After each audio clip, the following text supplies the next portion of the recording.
California's 21 public healthcare systems are on a shared journey of performance improvement, working aggressively to become high-value integrated systems of care.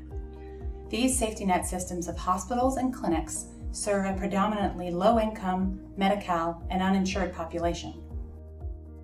In 2010, they took the bold step of participating in a new federal pay-for-performance initiative, the first of its kind in the nation in terms of its structure and scope.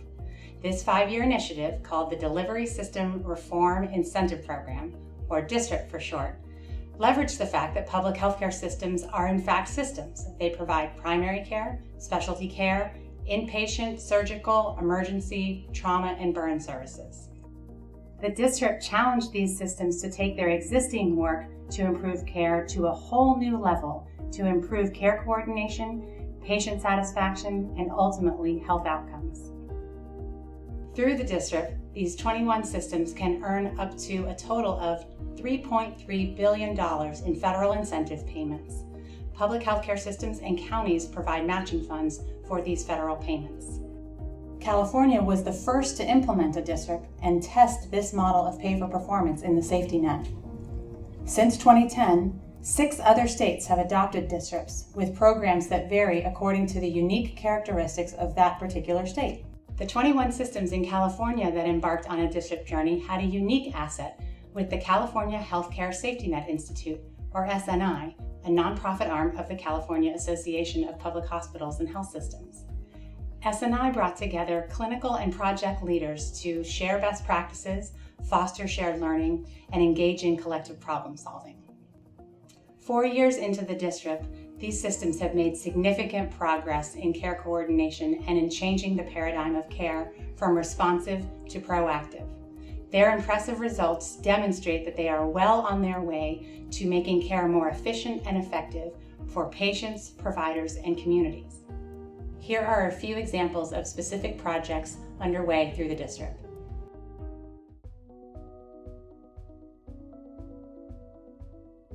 The Hope Center at Alameda Health System is a complex care management program. We take care of patients who are the 5% most costly patients in the system. Most of our patients had been receiving episodic care for their chronic health conditions in emergency departments throughout the city and on inpatient units. I was homeless 15 years, in a wheelchair on the streets, from hospital to hospital, from program to program. But no program here in Oakland offered me medical like I needed it. The whole program started, and with your guidance and your help, I've changed medication to where I'm breathing better.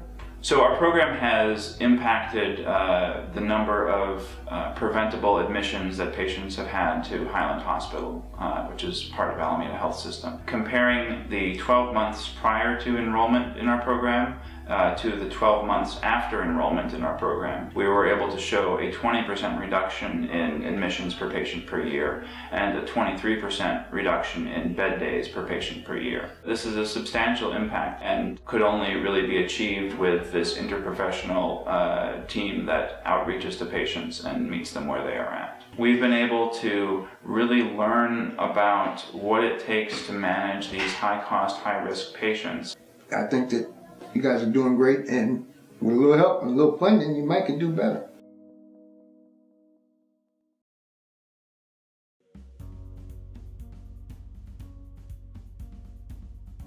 The project was to screen diabetics for depression.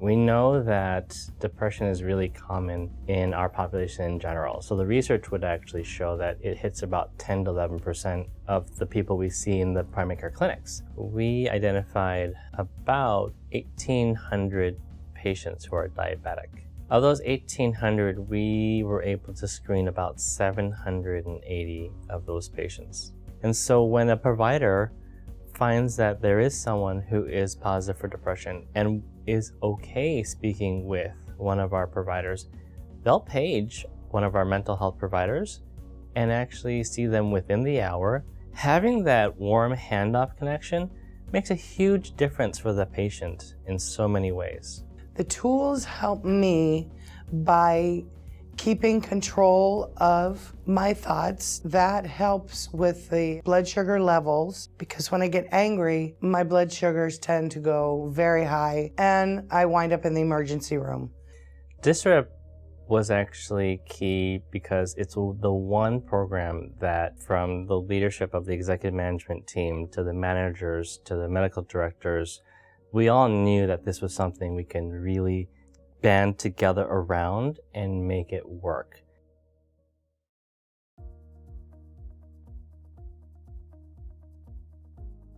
So the Surgical Site Infection Prevention Project is one of our most important quality initiatives within DISREP. And we selected it for a number of reasons.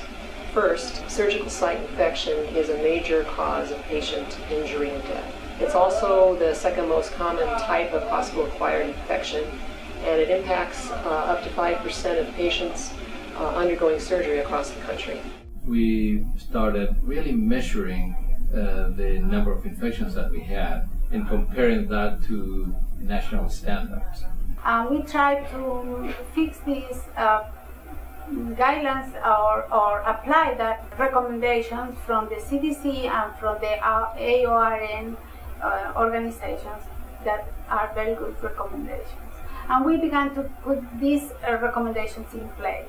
We led the nurses to start educating them on better ways to prep a patient, to critically think how they're preparing in the room, to monitor all of the individuals that are coming in and out of the room to make sure that their arms are covered. DISREP was very important for us for different reasons. I think it really provided structure to our process improvement efforts. We had those efforts underway, but it really kind of gave us a roadmap. We decreased the number of infections that we were having by more than 60%. We have provided guidelines, rules, if you will, of what is expected of our staff and of our students. Because our primary focus is to provide the best patient care possible. We are the advocates for the patient. We want to return them as a whole person, physically and spiritually. So that means getting them out of here and back into their environment, their home environment, as quickly as possible and in a healthier condition than they came.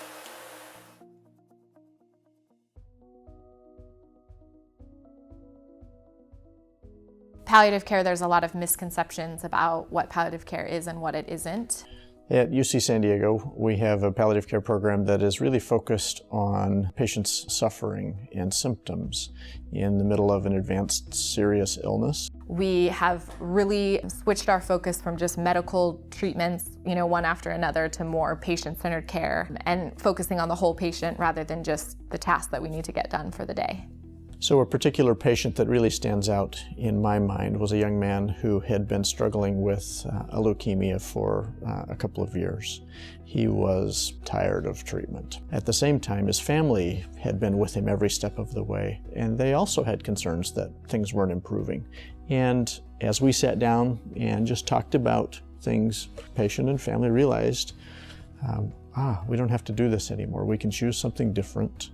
And this wave of relief that washed over them in that conversation was remarkable. We always have the patient's desires and wants in the back of our mind, so all medical treatments that we carried out are in line with that patient's wishes. The DISREP program has been extremely helpful in moving us forward in this work. We set out to double the number of consults that we saw over 5 years, and establishing those goals and identifying resources to achieve them has really propelled this in a dramatic way. We've made great progress over the last few years, and still, as I walk through our hospital, what I am most struck by is still a lot of unmet need.